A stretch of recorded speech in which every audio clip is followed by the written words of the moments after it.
All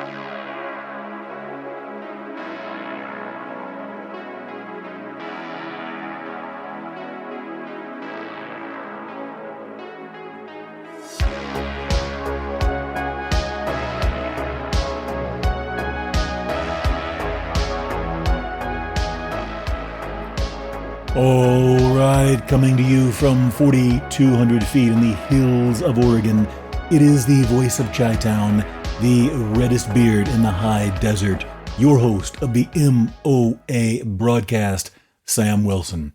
How are we doing out there, folks? We've got a great show planned today. Let's get right into it. We've got a couple of interesting tidbits we'll get to here. We've got presidential assassination threats, Florida man, homicidal video games, same thing in this particular case, a little bit of overlap.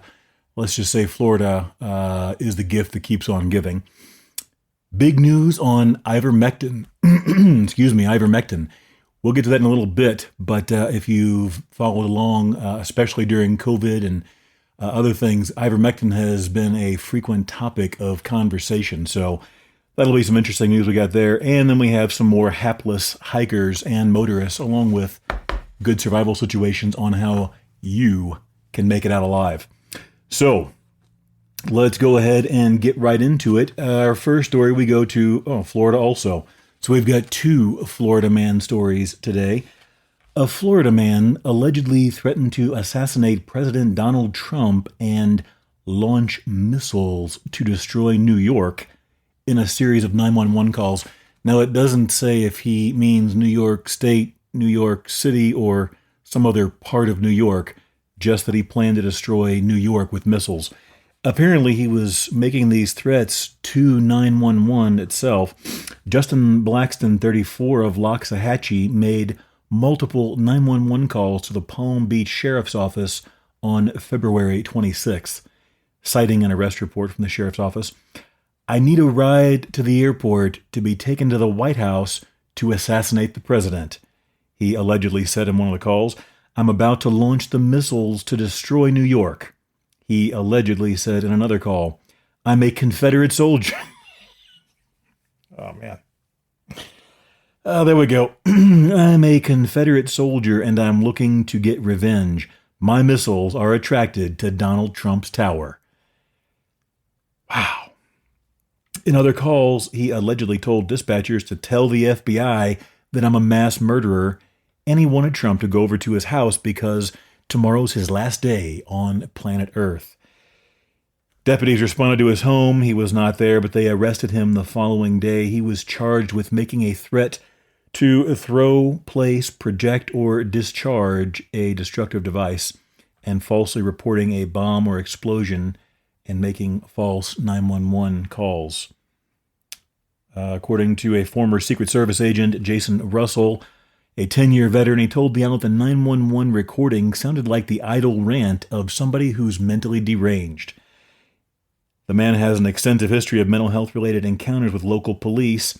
His bond was set at $35,000, and a hearing in mental health court was set for April 16. Wow, what a way to kick off your day. Multiple threats to assassinate the president, launch missiles, destroy New York. I'm not really sure where the Confederate soldier part comes from, though, and he's looking to get revenge. I mean, he's down south, I guess, in Florida, so I don't know about that one, where that all came together. Either way, he is in custody, I believe, and we will hear more from him on April 16. Now we move over a little bit to Fernandina Beach, Florida. Again, also in Florida. An online altercation led to real-life attempted murder charges after deputies say a New Jersey man flew to Florida, snuck into the home of a person he met online, and attacked him with a hammer in the middle of the night. This is a weird one, Nassau County Sheriff Bill Leeper said during a press conference.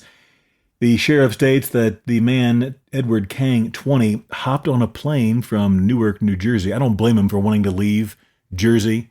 If you ever live in the Northeast, most people try and avoid New Jersey at all costs. I'll just say that, and we'll leave it there. Maybe we'll get into that on a topic of a future show. But he got on a plane from Newark to Jacksonville, Florida, late Friday night. Upon landing, according to the sheriff, he got an Uber, checked into a hotel around 2 a.m. Then, I don't know if it happened right then or the next day. I can't imagine any hardware stores being open at 2 a.m., but it just says he then went to an area hardware store and purchased a hammer and a flashlight. Around 2 a.m. on Sunday, armed with his new hammer, the man entered the home of a gamer he met online. So apparently these two were gaming. I don't know much about video games. Excuse me, so I can't speak intelligently to that. But apparently they were on some type of, the sheriff speaks to it later on. He said that they were playing some type of game where you could fight and kill your opponent online. And I guess clearly there was some kind of back and forth with with personal information, because it seems he knew exactly where to go to find this person. But anyway, the man comes back at 2 a.m. on Sunday.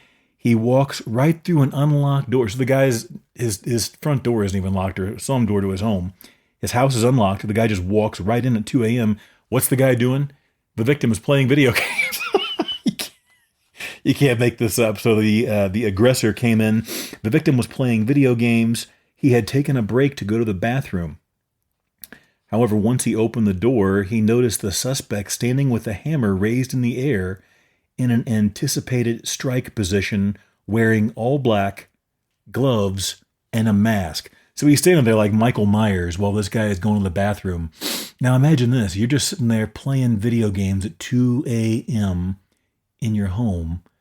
You come out of the bathroom, and there's a guy standing there with a mask on, dressed all in black, wearing gloves.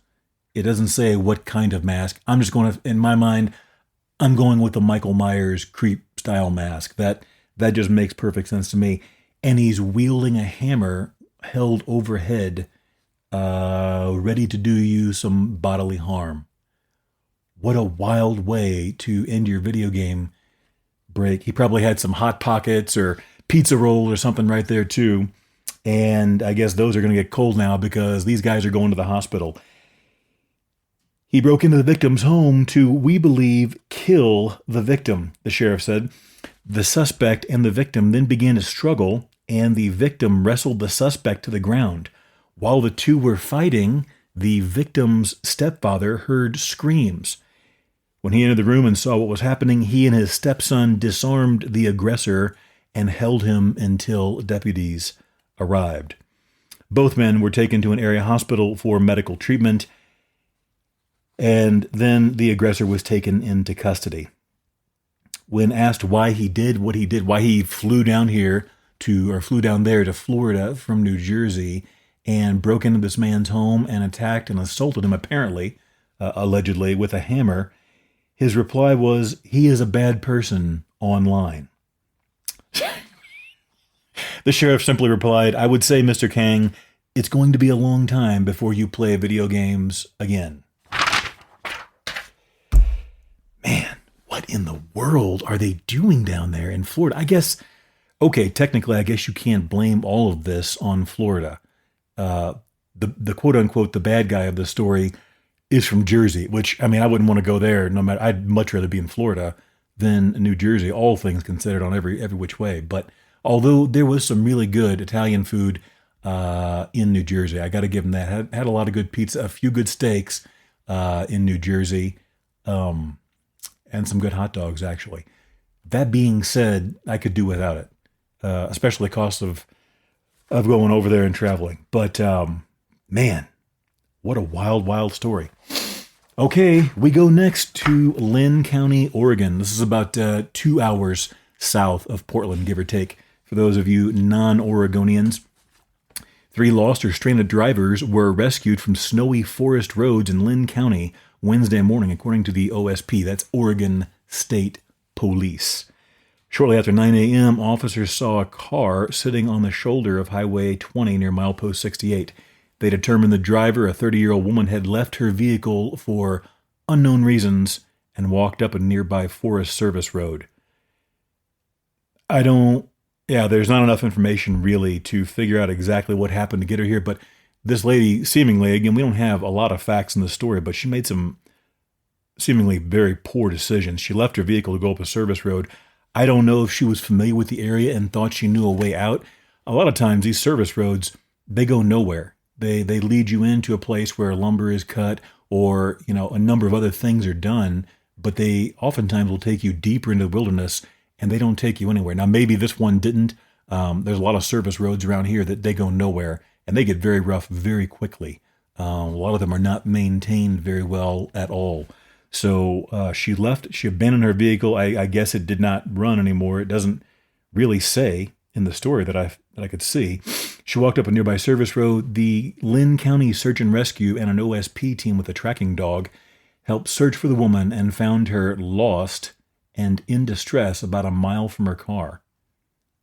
So this is really the meat and potatoes, the heart of what we do here at the MOA, the Make It Out Alive broadcast. We look at situations like this. What could we do differently? Sometimes these stories are humorous. This lady makes that okay. So, a chuckle is okay. Unfortunately, sometimes they don't end so well. But what we like to do is look at what went wrong and what can we learn from this? What are practical, solutions you can implement today to not have this happen? This one, some of this seems pretty common sense. If your vehicle goes down, typically you're frequently recommend to stay with the vehicle. It's a lot easier to locate a vehicle than it is a person. And this is proven out in this case. They found her vehicle right there on the side of the highway. They needed a search and rescue team, an SAR team and dogs, or a dog, to find her on a forestry service road. So again, I don't know what her motivation was. Maybe she had a medical episode too. We don't know. It says OSP troopers stayed with her, built a fire, and gave her food and emergency blankets while a search and rescue team brought a snowcat to carry her back to the highway. A snowcat is one of those vehicles. They're great for going, basically all terrain. They're on tracks frequently to get her back to the highway. She was then taken to an area hospital for a medical evaluation. Now, get a load of this. While this is happening, the Lynn County Sheriff's Office received and responded to 2 separate calls from drivers stranded on forest roads in the snow. Sheriff Michelle Duncan asked people to remember to have a plan and bring emergency supplies whenever driving in snow or winter conditions. Always let a friend know, things we've talked about. Let someone know where you're going to be. A good idea to keep your car winter ready. And that's what we're going to get to here momentarily is what you should have in your vehicle kit. And again, this lady may have been having a medical emergency that prevented her from thinking clearly or whatever. We don't know why she left her vehicle and why they were looking for, if she had cell service. None of those things are answered by this particular article. So the crux of the matter here is, had she been in good health and okay, she may have, if she had the items she needed, she probably could have just stayed with her vehicle until help came. Now, maybe if it was cold enough and she didn't think she could stay in her car, I don't know. Like I said, bit of an interesting story. This can happen to anybody, though. True life story. When I was a kid, I remember I had to be about, I remember the jacket that I had on, and I had that jacket when I was about 12 to 14 years old. So one night, I worked nights with my dad occasionally from a very young age, and we were on our way home, and it was the middle of winter. And this is in Missouri, rural Missouri. Now, if you've never been to the Midwest is kind of an interesting climate situation. We get very, very hot summers and very, very cold and snowy, icy winters. In the Midwest, we frequently get ice storms, which can be very, very damaging and destructive. Ice is far worse than snow usually. It's basically impossible to drive safely on in most cases, and it brings down a lot of power lines, all kind of stuff. So fortunately, no snow or ice that night, but it was very cold. I remember thinking, as we were driving out that night at around 10 or 11, excuse me, that I should probably bring either a larger coat or scarf and gloves and such, but I didn't, because the reason being, we were driving a brand new car. My dad had just got this car, and so, you think, hey, nothing can happen. It's a brand new vehicle. Nothing's going to go wrong. Plus, I was 12 or 13 years old. So on our way back, I remember I was checking my watch. I had a Timex Ironman on, and it was around, it was like 2:30 something or so in the morning.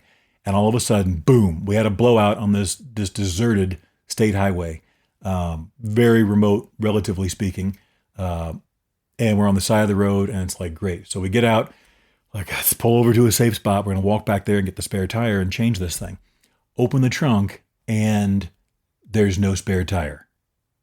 Now, I don't know why there was no spare tire in a brand new vehicle, but that was failure number one right there.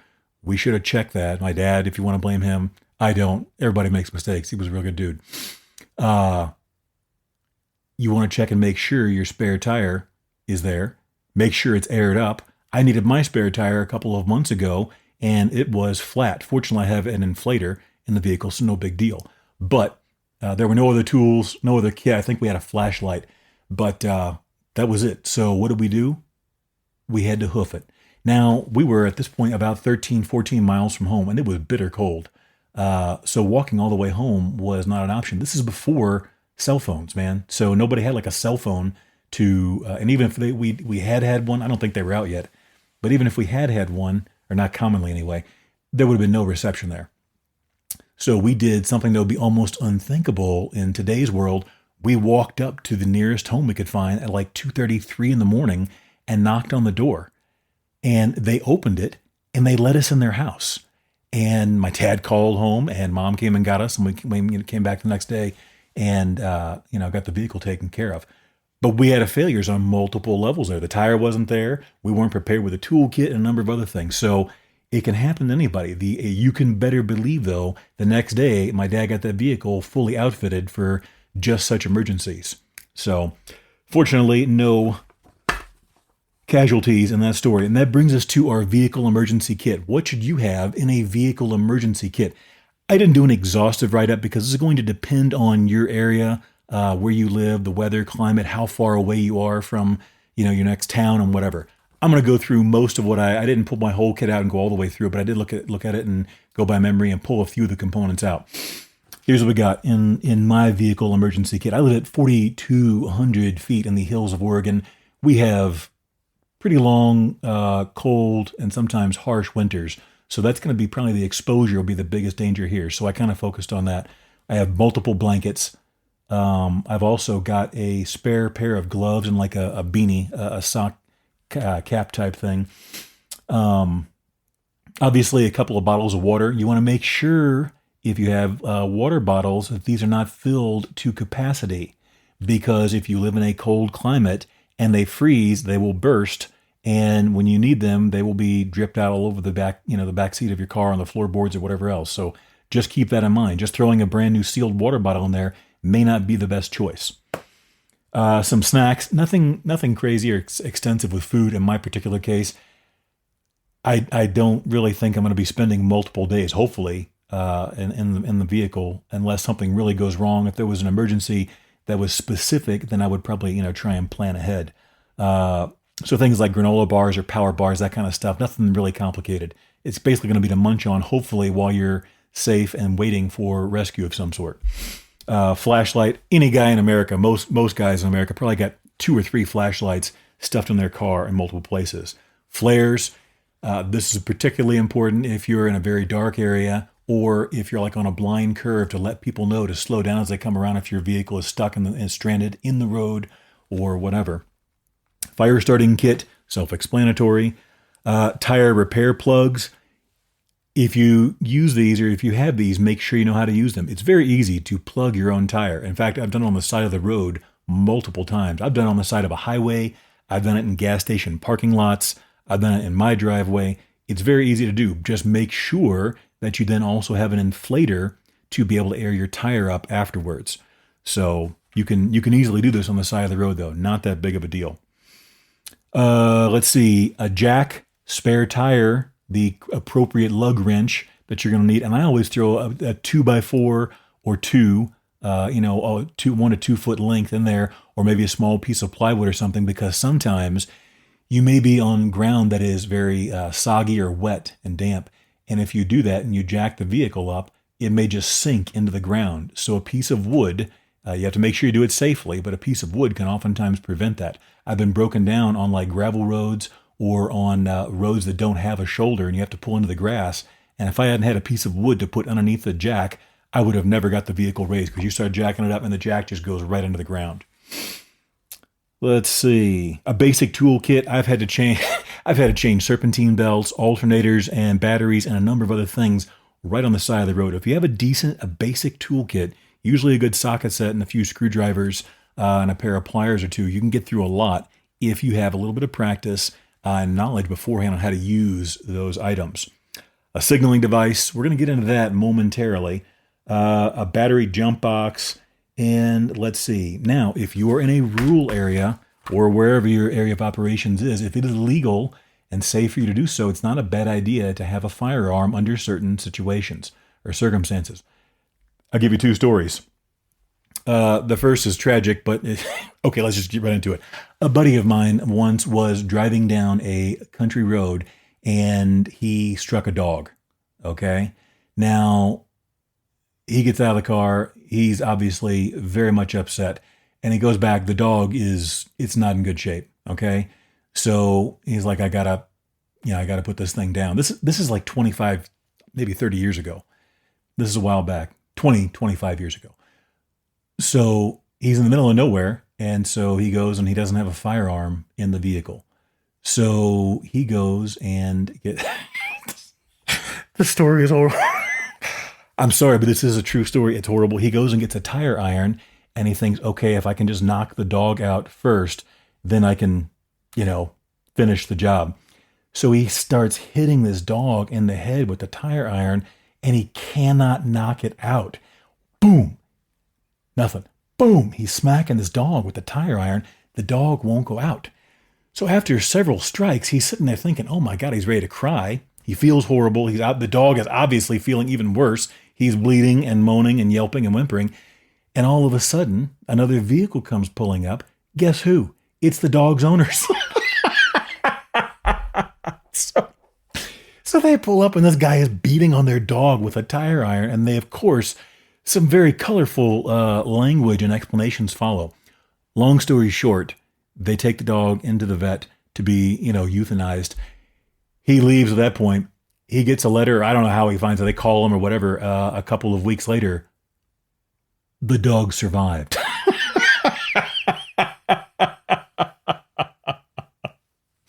I swear to goodness, this is a true story. So in that case, we're glad he didn't have a firearm. But I've got a story of a mountain lion. We're not going to be able to get to it in this half of the show. You never know. I've had other friends that have hit and struck animals, and they had to dispatch them because they're in a very remote area. The animal is suffering. So anyway, we're not going to recommend anything. You need to find out what's legal for you in your area, but that's something to think about. We're going to get into this a little deeper in the second half of the show, and we're also going to get into the Ivermectin story. So stay tuned. We got more coming up in the second half. More Make It Out Alive with Sam Wilson after this.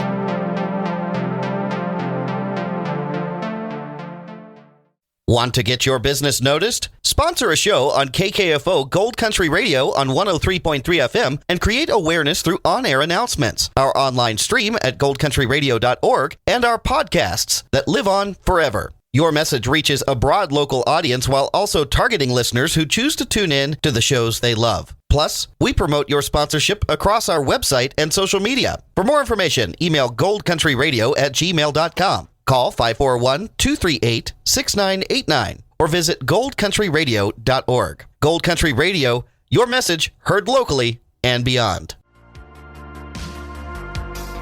You're listening to the MOA Broadcast with Sam Wilson. Will you make it out alive? And we are ready for the second half of the MOA Broadcast. Thank you for sticking around and thank you for joining us. Don't forget, if you have any suggestions or questions, you can shoot us an email at info@gearconvoy.com. There you can leave suggestions, ask questions, or if you want to get something on air, you can do that too.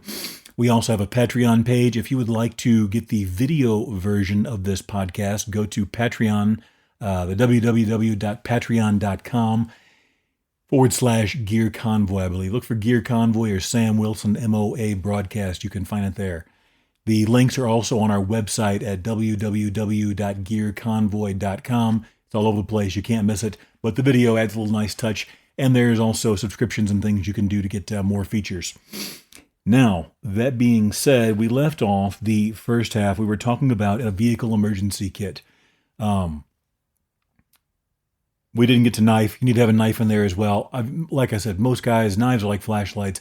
Most guys in America are going to have 2 or 3 knives, stashed around, pocket knives, emergency knives, whatever, in their truck, in a toolbox, whatever else. So that usually isn't a big problem.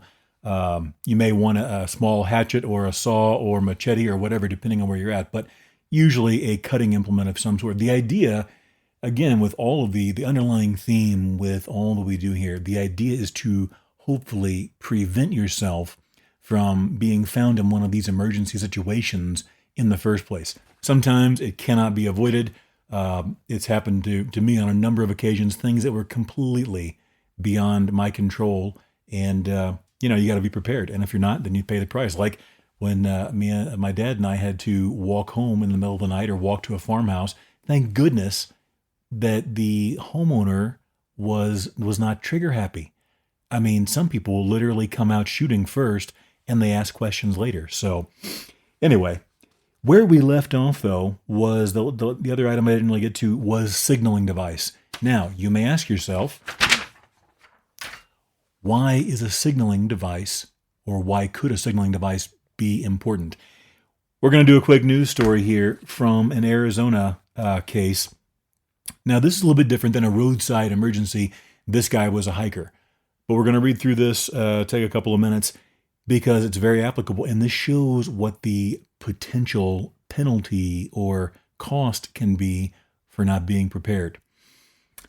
An Arizona hiker who appealed his conviction for starting wildfires after getting lost on the trail has been ordered to pay nearly $300,000 in restitution to the U.S. Forest Service.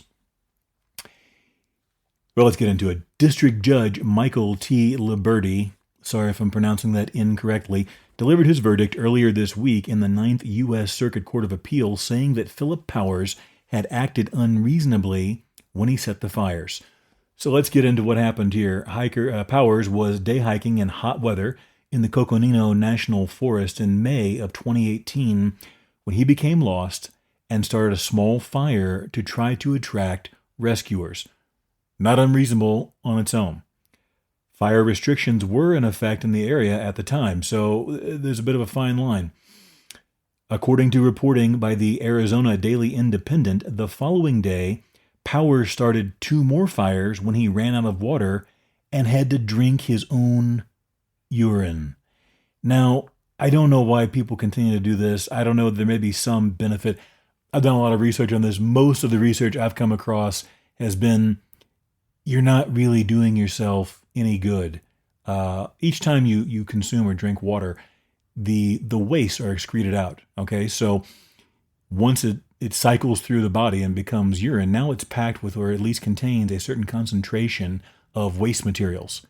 When you drink it again, it gets cycled out again, and those concentrations of waste materials and potentially hazardous chemicals become higher. So you're really not doing yourself any favors. I suppose there may be some benefit to it, but medically, most of what I've read has been pretty much against it. That's another story, though. We don't give out medical advice here, just our observations. Now, that being said, thinking he had failed to attract the attention of a helicopter after setting the 3rd fire, Powers continued hiking and left behind a still smoldering blaze, which ultimately engulfed 230 acres before it was brought under control. More than 100 firefighters, 5 helicopters, 1 air attack, 4 crews, and 1 fire engine were involved in the firefighting effort. That's a big deal. Firefighters are very serious. Wildfires are very serious. This wasn't technically a wildfire; it's a forest fire, or however they classify it. Technically, that might be arson. I'm not sure. Either way, whatever it is, I'm not sure on the terminology there. We get wildfires every year just about here in Oregon. And I mean, it is no joke, man. And we saw what happened in LA and California recently. We've got, I think North Carolina? I read it was a couple of days ago. They're serious. These things can spread rapidly, especially in the middle of summer when you got, dry ground, dry timber. It can get serious. Okay. In 2023, Powers had been found guilty on 7 misdemeanor counts and faced up to 3.5 years in jail. The Tempe resident appealed his conviction based on the necessity defense, claiming he believed he was going to die. He was denied because Liberty said the harm he faced at the time of lighting the fires was not sufficiently imminent, and the defendant did not appear immediately dire to his rescuers when they found him. Powers also failed to use a nearby fire pit nor make any effort to contain the fires, such as clearing dead brush, which was ruled objectively unreasonable. This is why a signaling device is so important. Now, you may not need to use your signaling device, but really the point of this story is to show the contrast. A poor decision, which is what the courts basically said. He didn't make a good decision, and he didn't prepare himself for it, and it cost 230 acres, according to the story this fire ran. This guy was held accountable for that. He had the idea to start a fire, to signal, okay, but in execution, he didn't, apparently he didn't think this all the way through because it spread to 230 acres. Now, the problems for ramifications for him, well, let's just read the last paragraph. Finally, though Powers had brought food, 3 liters of water, a machete, knife, and lighter, he was not carrying a paper map or compass for navigation, and the judges say he was reckless and negligent in preparing for the hike, ordering him to pay $293,413.71 in restitution costs. So, a couple of takeaways. I mean, number one, fortunately, the guy made it out alive, right? That's the important thing on one face of it. Made it out alive. The sad thing is it cost 230 acres and nearly $300,000 to square this away. I don't know if he's still appealing this or if they're going to, if he has any options at this point. But I'll bet he wishes he had had a different method of signaling, or he had let someone know where he was going to be. And the article does even mention PLBs, personal locator beacons. There are a number of these. Some of them are anywhere from a couple $100 up and down in price. And some you have to have a subscription service for and so forth. But that's peanuts compared to $300,000. I would imagine if he had the option to go back, he would he would much rather spend the $250, or they probably got him cheaper. I haven't looked at them in a while, but much better than $300,000. And the headache, how much time it takes to go through years of court like this. And now he's got, I believe he had criminal charges. He was found guilty on 7 misdemeanor counts and faced up to 3.5 years in jail. It doesn't say exactly what the disposition was of the charges and the jail time, but either way, it's a mess. So the other takeaway, the point of this is the courts looked at his preparation, they looked at his gear, they looked at his planning, and they found because he didn't have a paper map or a compass for navigation and maybe who knows whatever else, they found him reckless and negligent in preparing for the hike. Not just the fire, the way he prepared. They said they were kind of saying you could have done more to prevent this by having a paper map or compass or a PLB or notifying someone of where you were going to be. So we're going to hold you liable. That contributed to the decision, I would imagine, to hold him liable.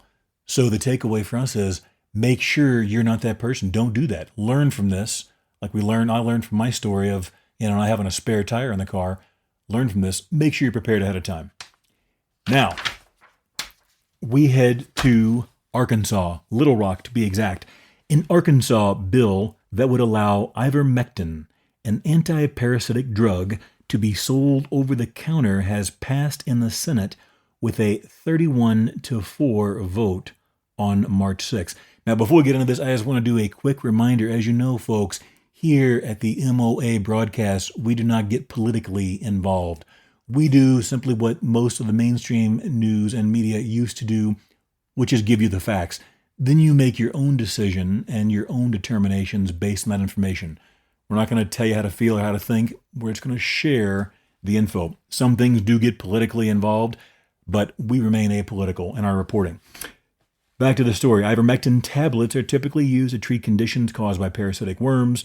Topicals can be used to treat head lice and skin conditions like rosacea, according to the U.S. Food and Drug Administration, the FDA. Drug is also used on animals, pour-ons, injectables, paste, yada, yada, yada. Here is the part we want to talk about. Interest in human use of ivermectin grew when people began taking it to prevent or treat COVID-19, despite the FDA and other health agencies warning against it. The FDA has never authorized or approved ivermectin for that purpose. The Arkansas measure would allow the human use and over-the-counter sale of ivermectin without a prescription or consultation from a healthcare professional. The bill will now head to the House for consideration. Now, excuse me. Why is this important? Well, again, we don't give medical advice. We're not going to tell you what to do one way or another. But if you were around for the pandemic, you could not help but hear about all the conflicting stories about ivermectin, what it should and should not be used for, what it's approved and not approved for by the FDA and other governing bodies. But you couldn't help but, if you watch the mainstream media, or as is now being called often, the legacy media, you couldn't help get a certain impression about ivermectin and the people who used it. Now, what I want to do is, this is an article that I had read years ago. And when this whole thing exploded, I remember thinking to myself, okay, ivermectin, what is it? What I've read about this before. What is going on? Just like with N95 masks and dust masks and so forth, all this research that I had done and read years and years before, I started thinking to myself, I've read about this before. Is that what it said at the time? I want to take you to a research paper from 2011.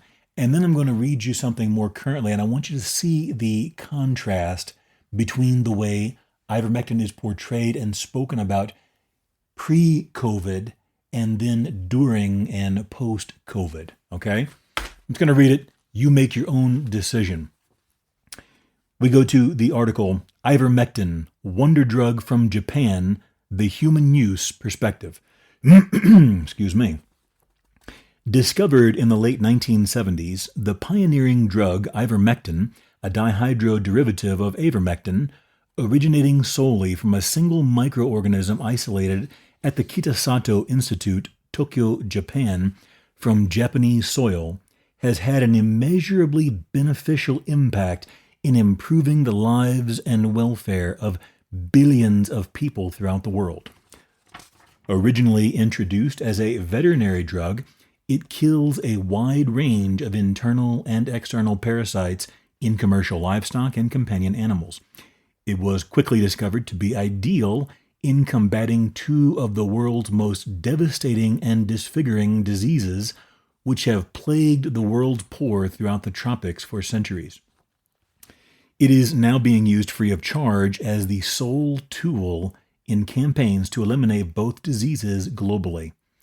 It has also been used to successfully overcome several other human diseases, and new uses for it are continually being found. This paper looks in depth at the events surrounding ivermectin's passage from being a huge success in animal health into its widespread use in humans, a development which has led many to describe it as a wonder drug. There are few drugs that can seriously lay claim to the title of wonder drug, penicillin and aspirin being two that have perhaps had greatest beneficial impact on the health and well-being of mankind. But ivermectin can also be considered alongside those worthy contenders based on its versatility, safety, and the beneficial impact that it has had and continues to have worldwide, especially on hundreds of millions of the world's poorest people. Okay, that was a bit long. Glad you stuck with me there. But that was a glowing review about the wonderful benefits of ivermectin, according to this research paper. Okay? Now, before we get to the next part, I'm not going to say use ivermectin to treat COVID-19. I'm not going to give you any kind of medical advice to do or not do. The point of this is we want to look and compare and contrast the way things are portrayed in the media. That was a research paper. Now we're going to look at the mainstream media. And after I finish that, I'm going to tell you why and what the point of this is. Although I'm pretty sure most of you that have been watching the whole world wake up to how the media handles itself in many cases already know where this is going.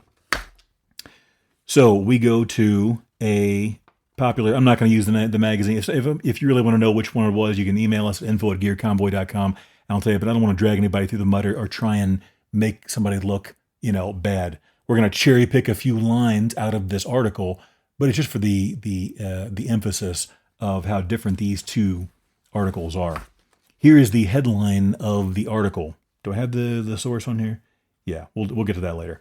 Okay, the title: What is ivermectin? How a livestock dewormer became a rumored COVID-19 aid with bad side effects.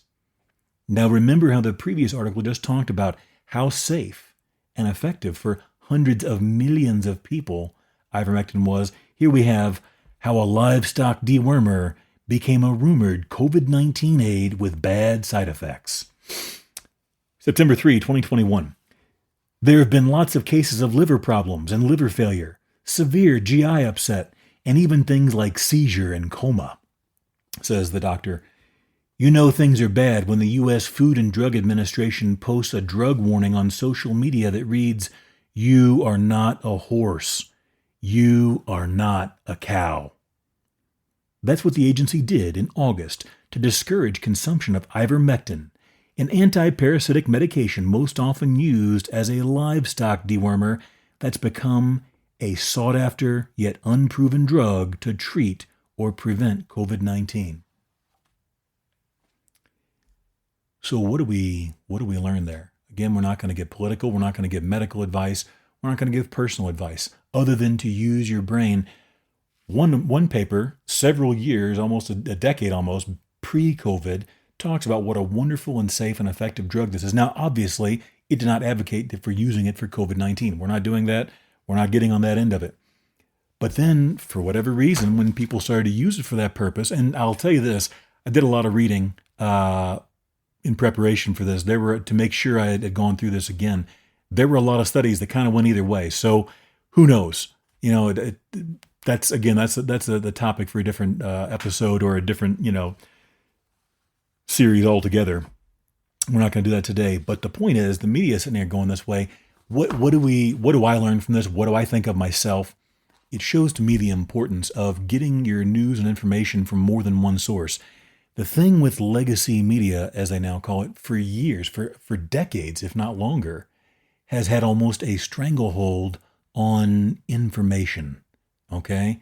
And if people wanted to get information, if they wanted to get news, they tuned into their nightly news broadcast or they read their local or national newspaper, and that's where they got their news from. And when we come to find out, a lot of these news organizations are controlled by a handful of companies, organizations, people, whatever, at the top. There have been numerous studies I've seen recently where they show side-by-side comparisons, and I'm sure many of you have seen these as well on social media, which is where we're going next, that so many of these news organizations, you put them side by side, the script or the video, they're saying almost word for word the exact same thing. You go to any of these channels or a number of channels or stations or papers or online, and you're getting the exact same message. If everybody's saying the same thing, something's wrong. And that goes back to, again, part of the problem being they're not just giving us raw data, which is what I want, and what you should probably want too. I don't want someone else's opinions. They may have different beliefs than me. They may have different goals, different circumstances. I want information. The media, to a degree, there have been good journalists in the past, make no mistake. But now, especially when things start getting political, it is so, they're almost homogenous in what they're saying. So the point to me is that's why I like X. You may have heard Twitter. X is the new name for it, but fantastic. Now it's everything is wild and out in the open there. There's no censorship for the most part, except for very, very certain cases. So you have to make sure you're prepared for that. But you see so much news that is not covered by your legacy or mainstream media and other social media sources. So all I would say is expand your horizons a little bit. Don't just get your news from one place, because a lot of times the news, quote unquote, is being editorialized. You're getting someone's opinion with a few facts or suggestions stuffed in there. You want to make sure you do your research, whether it's ivermectin or whatever, medical, personal, whatever your choices are. make sure you do your research. That's the important thing. And then you make an informed decision for yourself. As someone once said so poetically, if you do it someone else's way, you take your life in your own hands. All right, that is going to bring us to our final story of the day. Where do we have here? Oh boy, here we go. We go back to Australia. The kangaroos have been at it again. If you recall, we've had for the last two or three episodes, I don't know now, there have been these violent kangaroo attacks. Hang on, let me get a sip here. Okay. Wilson's doing too much talking. These kangaroos are no joke, man. So if you have, I'm sure everyone alive or that's listening to this has seen a kangaroo. These things are powerfully built. In many cases, they're up to, well, let's just get into the story and we'll go along with it. A man has been seriously injured after being attacked by a hulking kangaroo in Queensland. The man in his 50s was involved. The man was involved in an altercation with a 2-meter tall kangaroo at a home on Little Jim Road in Willows, Queensland's. I don't know where all this is. Queensland, Australia. Okay, Willows. So for those of you who don't do the metric system, a meter is 3.3 feet, last I remember. So 2 meters would be roughly 6.5, almost 7 feet, depending on, whether the kangaroo is sticking his head up or not, stretching his neck out, whatever. Either way, this is a big animal. And in several articles I've read, they can get to up to and over 200 pounds. They've got very dynamically, powerfully strong legs, obviously, for jumping and such, but they have a absolutely ripped upper body as well. And they frequently have a bad attitude. They like to get in there and punch it out. I mean, they're like the bar fighters of the animal world. They see you and they don't like the cut of your jib. They don't like your face. They don't like your attitude. They're going to come in there and start throwing hands or paws or whatever they call their hand things on kangaroos. I don't know. What happened next? The poor man, who is unnamed, I believe, sustained hip injuries and serious lacerations to his arms and chest during the altercation, according to the ambulance service. He came out of his house, walked around to get into his vehicle to drive and go shopping. There was a buck and doe, a male and female kangaroo, and the doe took off, but according to Underhill, I don't even know who Underhill is. He doesn't seem to be named elsewhere in this article, so I'm guessing he is law enforcement or some official of some sort. The buck bloody attacked him and really attacked him in a big way, Underhill said. Underhill estimated the kangaroo to be about 2 meters tall and noted kangaroos had lived in the area for years without issue. Well, that is no longer the case, Mr. Underhill, no disrespect intended. This kangaroo had a bad attitude and took it out on this poor man from Willows who had hip injuries and serious lacerations. So if you recall from last week, one of the fighting tactics that these kangaroos like to do is to get you in a headlock and then kick you in the face with their powerful feet and legs, and their toe claws just slice and dice you. I did some research. I haven't got around to putting in images into the video version of this yet. Some poor guy a couple of years ago, I didn't think he would survive. I saw the medical images of this kangaroo attack. His insides were coming out. This guy he got hurt bad. That kangaroo took him down to Chinatown. So, despite that, authorities did issue a public warning about 2 large male kangaroos in Willows as they may pose a danger. These roos have been around here for years and we've never had a problem, but unfortunately, these 2 big bucks have taken in their heads to attack people, Underhill said. Just remember, if you find yourself in Australia, according to last week's episode, we now know that pepper spray is effective on kangaroos. So, just a thought. Make sure you have yours ready. Okay, that's going to do it for us, folks. We are done today. Remember, don't wait until you have an emergency to prepare for it. It may be too late if you wait.